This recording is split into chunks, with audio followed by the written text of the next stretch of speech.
So, guys, how are you?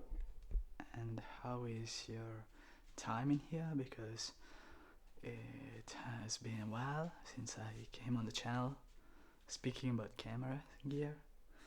Even if you don't think so, because you know, I always try to keep you updated on my decisions about purchasing new gear. And honestly, there's something special about following the journey of, people who actually enjoy spending time with you, and then you realize how important it is to get back to your normal life when you start getting involved in the decisions of other people, because you follow how they are trying to make things, and then you are trying to do the same, but it doesn't work because you and that person are distinguished individuals, and so you are not the same person, so you don't have the same needs. This means that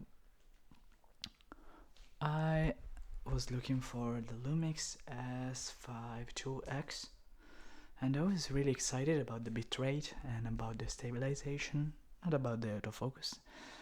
Then earlier, I was looking for the Nikon Z5 Mark II or Z6 Mark III. Then also I was considering Canon R5C. Okay, these were my options. Maybe Canon C70, maybe Red Komodo X, maybe Sony A1 Mark II. Okay. No, I'm joking. But in the world of full frame cameras, when you have the S9, Lumix S9, which is nice, but it's not for this kind of content. Now I'm filming on the Sony ZV-1F, okay, which is 1-inch sensor. Well, I want a full frame. I have two APS-C cameras. As you know, you have seen them on my channel. They are the Sony ZV-E10, the original one, and then the Fujifilm X-T30 Mark II, okay? Firstly, as many people misled by the wrong concept about the gear syndrome acquisition, where you always need the latest camera, the greatest gear to be the greatest man in the world or the greatest woman, okay? But that's not true. As you can see, this footage is not bad, or in my opinion, it's more than acceptable, okay?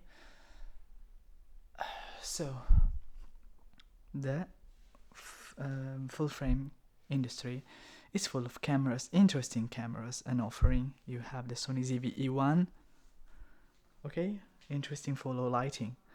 Then you have the Canon C80 for cinema, okay?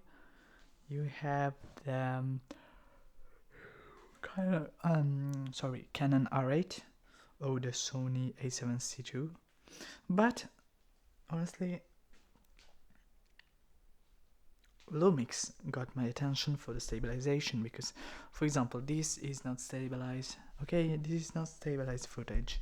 I'm just hand-holding the camera, and it's a bit shaky, as you can see, okay?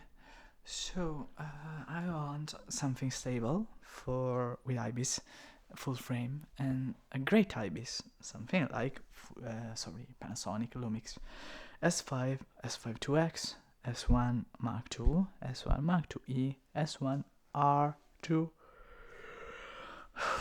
No, boring. Guys, when you are going to buy something, you need to be motivated, and the gear that you buy, even if it doesn't have the greatest specs in the world, it means if maybe it doesn't make 8K, maybe it doesn't do slow motion at 240 FPS, maybe it doesn't do many things, but when you hold the gear, when you take the camera outside, you are willing to use it because it's yours, and because it's nice to show other people the gear that you have. Okay, so honestly, my suggestion is not to buy the latest cameras, okay? Even if they are the greatest and you might think that they are good enough, that they are exactly what you need, that they are exactly how the world expects you to behave, they are not. For example, now I'm holding the Sony ZV-1F when I could have bought the Sony ZV-1 Mark II. But I preferred this one because I could mount filters, and I like this view 20mm in full frame. Okay, so actually, what I want to say for concluding the video, in conclusion, is that I need a full frame, but certainly I'm not going to buy it this year because I rebought the Sony ZV-E10. Okay. And I need time to spend and to reappreciate that camera, honestly, because it was a lot of money, okay? 659 euros for the lens, a kit lens and the camera. So, honestly, what I would like to do is choosing carefully, because even if we buy something, then the next month something else is going to be released. So we will have something like the Sony A75 or Nikon cinema camera or Lumix S1H2. Okay, many cameras. Now there's only one in which I'm really interested and I'm waiting for talking about full frame, is Canon RE1 or something like that, the retro inspired camera from Canon. Maybe it will be like Canon R6 Mark II or R6 Mark III sensor, it will have it, okay, and processor. In either way, I would like to have a nice full frame camera, but at the same time I don't know, because my goal was to buy the R5C, okay, but it's still too much expensive and the lenses are incredibly expensive. If I bought the Canon RE1 or whatever it will be called, then I would pair it with the Canon 50mm f1.8 STM RF version. If you remember, on my channel I had the EF version paired with my Sony ZV-10, the first ZV-10 that I owned. Okay, so honestly, that would be great, okay, but I hope that that camera will have IBIS in embodiment stabilization, not electronic, okay. So that's my only wish for full frame, because I wanted to buy the Z5 Mark II, okay, Nikon, but then it doesn't have the proper lenses, or I would have bought it and used firstly with Sigma APS-C lenses. But then why buying full frame? Just wait for an APS-C with IBIS, something like the Z50 Mark III within I think after years and years of waiting. Okay, because the Z50 Mark II doesn't have IBIS. But the thing is that now, do I really need another camera if I have the Sony ZV-10 for videos, the Fujifilm X-T30 Mark II for photos and cinematic videos, which are different from the videos taken with the ZV-10. Then I have this one, the ZV-1F, for YouTube, for vlogs, for taking selfies or photos in the street and everywhere, because it's so small. So honestly, what I wanted was a micro photo. It's a small camera to pair it with very small lenses, but it is not a real need, it's just like wondering if there's something better or which could suit better my needs. But the real thing is that I already have what I need. Now I should just focus on the lenses, okay? So which lenses do I miss in my Fujifilm collection? Which lenses do I need for the Sony to work or to experiment? Okay, these are the questions, not about the cameras.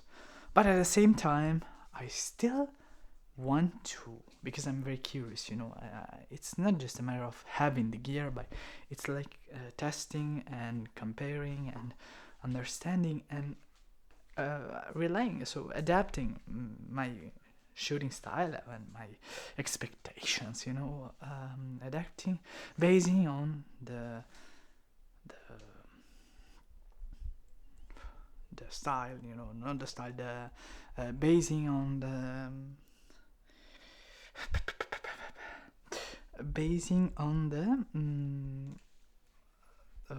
not on the camera, but on the sensor. Okay, so full frame could open more possibilities about blur, but then you need the fast aperture lenses, which are bigger and more expensive than APS-C lenses, and I don't have all this money to spend. So the thing to do is to choose just one system. Okay, not Nikon ZF, not Nikon Z5 Mark II, not Lumix S9 or S5 Mark II X. Okay, no. Now I can do just one thing, or buying the Z5 Mark II. Okay, but then I would need the proper lens, which would not be expensive, honestly. The first thing to do about Nikon is waiting, because Samyang is producing more lenses for the ZZ mount, Sigma and Viltrox and 7 Artisans, TT Artisan, Mikey, Brighton Star. Everyone is now competing for the autofocus market segment and targeting all of us who can't afford expensive lenses. Okay, the gear, the glass. So now I looked for compact solutions, for example the Nikon ZF or the Lumix S9 or the Sony A7C or the Canon R8 or the ZB-E1 from Sony. Okay, these are all wonderful solutions, but each one has its own downsides. None of these is perfect and none of these justifies the extra cost. All of them have even not all of them have IBIS, and so I'm gravitating towards the or Fujifilm X-M5, or if it had IBIS I would have chosen that, but Sony A6700, that is interesting, APS-C, next level camera with AI powered chip. But about Sony, if I learned something, is that all of this, maybe I will make another video about Sony, but I think I did already many months ago. But making a brief summary, Sony just so I will talk straight. You need Sony, you buy Sony because it's just reliable and it never fails, but it has a clinical look. You always need to put some filters on the lenses, and if the lens can't put filters, you are sucked. Then you need to have something like automatic autofocus lenses, electronic contacts on the lens mounts, because they need to work with in conjunction with the AI powered features, for example the auto framing. For example, I bought for my Sony ZV-E10 the per-gear 10mm f8, which is really small, and it provides a very wide field of view. But it doesn't work with product showcase or defocus or other things, not because it has a fixed aperture or because it's manual focus, but because it doesn't have electronic contacts. So if I put it on the Sony A6700 or something else, then it doesn't work with AI features, and so they would work just with the kit lens that I have, the Sony 16-50 original, the first version. Okay, so all of this to tell you how difficult it is to buy something aware of the limits that you can encounter during the path. For example, my Fujifilm X-T30 Mark II doesn't have IBIS. Okay, at this point you can understand properly that I absolutely need IBIS because I'm making a lot of videos and photos in low light, but most importantly videos where people are moving. For example, Berlucazzi that you have seen in the episodes of Parody. You know, the laughing, the funny stuff that I publish on the channel, but these things are in Italian. Maybe you haven't even seen this content. It's just fun, okay, not serious productions. So IBIS would have helped me a lot. So in conclusion, to cut off here, to chop off this content, this video, this episode, if I had to buy just one full frame, okay, for the price, I was tempted by the Lumix S9, but now I learned that I really need something complete. Stopping to have compromises, okay? If I buy a camera, then it doesn't have something, and then I look forward to another one, and then to another one. And so you could tell me, why don't you sell the Sony ZV-1F, the Sony ZV-10, the Fujifilm X-T30 Mark II, to buy a full frame with all of this money and the money of the lenses, and then I can choose the system that I prefer, Nikon or Sony or Canon or Lumix, L-mount Alliance, no? I don't know, guys, because I like my cameras, and each of them has its own history and its own moments to remember. For example, the Sony ZV-1F follows me everywhere, and the X-T30 Mark II has it's my companion. It's just like a friend and a teacher, because it teaches me a lot of cinematic stuff that I could not do with the Sony ZV-10, for example, because Fujifilm is a completely different approach has. Okay, the Sony ZV-10, I sold it last year and then I rebought it this year for almost the same price, but it has been a great decision, because now I could test how I I improved my skills, and how my vision has changed for the not the camera, but for the ability to the skills, the shooting style and the method that I put and the decisions that I take. So in summary, the thing is that after living with Fujifilm and Sony, I am really curious about Nikon and Canon and even Lumix. My mother has a Lumix camcorder from, I think, 20 years ago, no, 15 years ago, and it works. So I'm curious about a Lumix camera with that great, gorgeous stabilization, okay? It would be great, but at the same time, I always think about the lenses, and I don't know, there's something about Lumix which doesn't convince me at all, or Nikon. So Canon, I think that Canon will be my ultimate decision and my ultimate meeting. I will take for. I think that I'm going to buy the Canon RE1 or whatever, the retro style camera, but the contenders, not the competitors, are the Lumix S9 or Lumix S5 S5 II, or the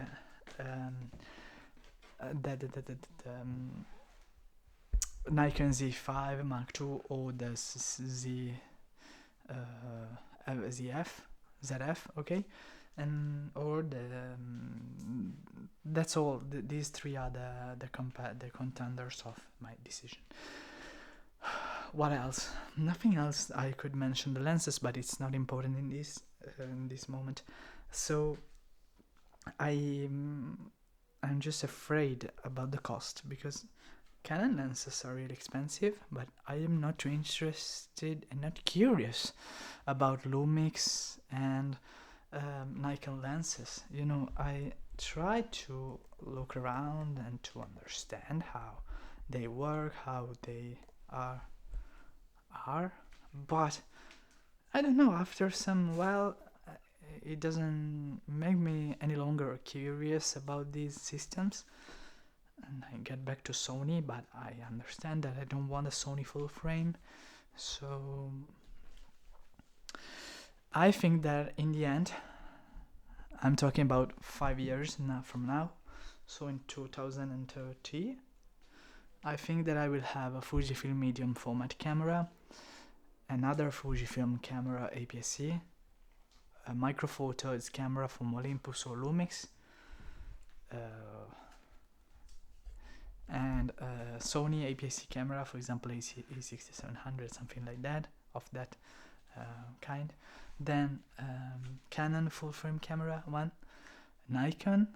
I think that I will buy in the end an APS-C camera about Nikon with IBIS. For example, this is the FC Mark II, if it will have IBIS, okay, something like that. Because I after buying the Fujifilm X-T30 Mark II, aesthetics got more and more importance in my decisions. And when I look at the Sony ZV-E10, if it didn't have some kind of picture effects or filters, honestly, it would have not been attractive at all now.